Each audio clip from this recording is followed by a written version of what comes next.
वळूयात पुढच्या बातमीकडे।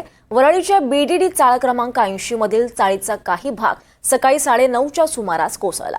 सुदैवाने यामध्ये कोणालाही दुखापत झाली नाही। ज्यावेळी चाळीचा काही भाग कोसळला तो सीसीटीव्ही चित्रित झालाय। सध्या बीडीडी पुनर्विकासाचं काम सुरू आहे, मात्र ही इमारत रिकामी करण्यात आलेली नाही। या ठिकाणी रहिवासी हे अजूनही राहतायत।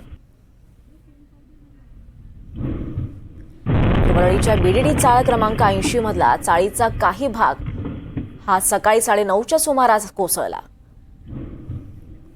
यावर अधिक माहिती घेऊयात। आपल्यासोबत आपले प्रतिनिधी देवेंद्र कोल्हटकर आहेत। देवेंद्र, या वरळीच्या बीडीडी चाळमधला काही भाग कोसळला, मात्र अजूनही ही इमारत खाली करण्यात आलेली नाही। अजूनही रहिवासी इथे राहतायत, काय कारण? दीपाली, आपल्याला माहिती आहे की बीडीडी चाळी या 100 वर्षांहून अधिक जुन्या चाळी आहेत आणि सध्या या बीडीडी चाळीच्या पुनर्विकासाचं काम टप्प्याटप्प्यात सुरू आहे। काही इमारती या खाली करण्यात आलेल्या आहेत, त्यामध्ये रिडेव्हलपमेंटचं काम सुरू आहे, मात्र अद्याप काही इमारती खाली करण्यात आलेल्या नाहीत आणि या जुन्या झालेल्या इमारती आहेत।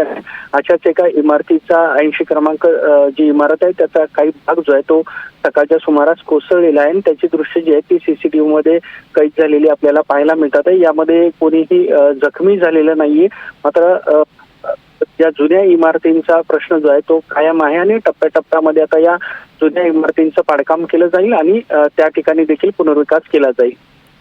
देवेंद्र, या रहिवाशांचं स्थलांतरण कधी होणार आहे नेमकं? जसं मी सांगितलं की काही टप्पे आखण्यात आलेले आहेत या बीडीडी चाळीच्या रिडेव्हलपमेंट संदर्भात आणि टप्प्याटप्प्यांमध्ये इथली घरं जी आहेत ती खाली केली जातात आणि त्यानुसारच पुढील टप्प्यामध्ये या ज्या काही उर्वरित इमारती आहेत त्या देखील खाली केल्या जाणार आहेत। नक्कीच, धन्यवाद देवेंद्र, आपण दिलेल्या सगळ्या सविस्तर माहितीसाठी।